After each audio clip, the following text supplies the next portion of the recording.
35,000 millones de pesos. Sí, 35,000 millones de pesos. Añadiría algo más. Cada año. Ese desvío no es una cifra global. Eso sucede cada año. Ese es el tamaño del desvío de recursos que se desprende del reciente censo educativo. Como lo comentó ya David, la cantidad resulta de multiplicar el número de personas que ganan un sueldo como maestro, pero no cumplen con una función en la escuela, 298,000, por un sueldo mensual de 10,000 pesos. Por increíble que parezca, este es un cálculo conservador. El sueldo real de un maestro es de 17,000 pesos, sin incluir aguinaldo, prima vacacional y otras prestaciones. El cálculo tampoco incluye los cuantiosos pagos indebidos por dobles, triples, cuádruples y más plazas, así como la entrega masiva de recursos a cúpulas sindicales que también sucede año con año. Por otro lado, 98,000 personas no estuvieron presentes el día en que se presentó el encuestador en las escuelas. 98,000. Y otras 36,000 sí estaban, pero se negaron a dar información. También creemos resulta conservador el cálculo, dado que la Coordinadora Nacional de Trabajadores de la Educación obstaculizó el censo en Oaxaca, Chiapas y Michoacán, los 3 estados en donde el problema se agudiza todavía más. La pregunta en este caso que nos debemos de hacer es la siguiente: ¿qué tan grave será lo que están escondiendo que no quieren que lo veamos? Pongamos la cifra en perspectiva, como ya lo hicieron mis compañeros de mesa. Si cada año se desvían 35,000 millones de pesos, quiere decir que este despilfarro nos cuesta 95 millones de pesos cada día, o como ya nos comentó María Elena, 65,000 pesos por minuto. Parte de este desvío se debe al desorden que cunde en la administración pública. Parte es desorden. Otra parte se debe simple y llanamente a la corrupción a la que se refería Edna. Aviadores, comisionados, líderes sindicales, y ante todo esto, la impunidad a la que también se refería Edna. La ley ahora es muy clara. El recurso que los mexicanos destinamos para la educación debe ser solo para la educación. Así lo establece el artículo 78 de la Ley del Servicio Profesional Docente. Aunque ya las leyes anteriores lo establecían, no es una novedad. Pero esto es lo que ahora establece la ley. Y este dinero no es para labores políticas o sindicales, y mucho menos para mantener a vividores del presupuesto. Mucho menos. Siempre lo hemos dicho. La corrupción del recurso público es muy grave, pero más lo es en materia educativa. Esto porque en la educación nos jugamos el futuro, y porque si corrompemos a la educación, corrompemos a México.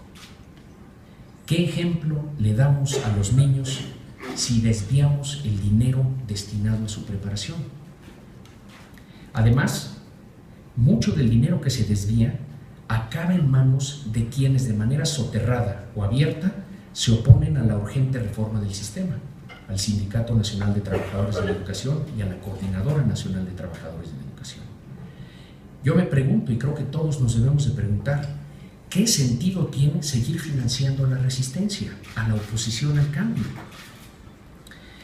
La exigencia de las más de 100 organizaciones que hemos lanzado los movimientos Fin al Abuso y El Ojo Ciudadano no es que se devuelva a los contribuyentes el dinero que se desvía. La exigencia es que se utilice bien. En el contexto de la reforma fiscal, debería ser prioridad para el gobierno dar muestras del buen uso del recurso. Prioridad. Si quieren más recursos, que aprendan a gastarlos. Ya María Elena, Edna y David dieron algunas ideas de lo que se podría hacer con los 35,000 millones de pesos que actualmente se desvían. Si el mal gasto se corrigiera en educación y en otras materias como lo es la seguridad y el desarrollo social, podríamos entonces sí aspirar con bases más fundadas a un verdadero desarrollo. Por eso invitamos a los que quieren ser parte de este movimiento a favor de la transparencia y el buen uso del gasto público a firmar en finalabuso.org. Debería decir a seguir firmando en finalabuso.org y enviarle una carta al presidente, al secretario de Hacienda, al secretario de Educación y al gobernador de la entidad del firmante con las siguientes 5 exigencias puntuales. 1. Se hagan públicas las bases de datos del censo para poder determinar con certeza la dimensión del problema. 2. Se ponga orden en la nómina magisterial y se dé fin al despilfarro. 3. Se pague únicamente a quienes sirven a los niños, maestros frente a grupo, directores, supervisores, y se deje de pagar del presupuesto educativo a quienes abandonaron a los niños y a las escuelas, aviadores, comisionados, líderes sindicales. 4. El dinero que se libere se aplique para atender a los niños, capacitar y apoyar a los verdaderos maestros y mejorar las escuelas. No nos tienen que hacer caso a pie juntillas, pero sí tienen que usar bien el dinero a favor de la educación de calidad. Y 5. Se desarrolle cuanto antes el sistema de información y gestión educativa y que ya se contemple en la ley y se mantenga actualizado y no nada más actualizado, accesible a la ciudadanía.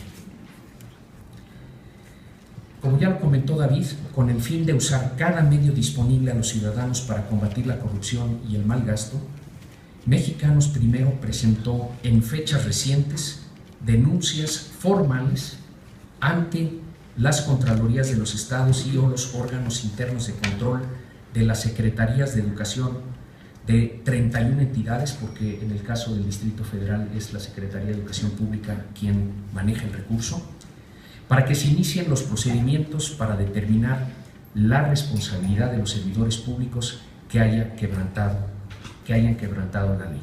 Indispensable romper esa impunidad, ese voltear hacia otro lado que nos ha llevado a esta situación.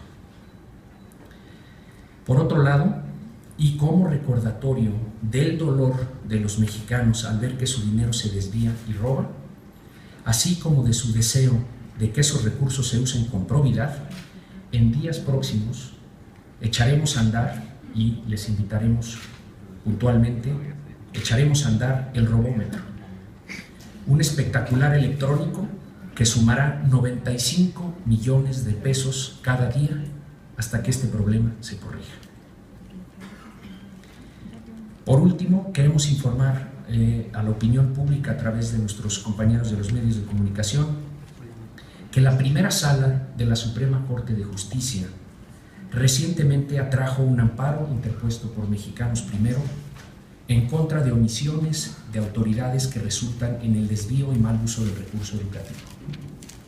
Apreciamos esta acción de nuestra máxima Corte, pues es fundamental sumar al Poder Judicial a la batalla por una mejor educación. Mucho está en juego.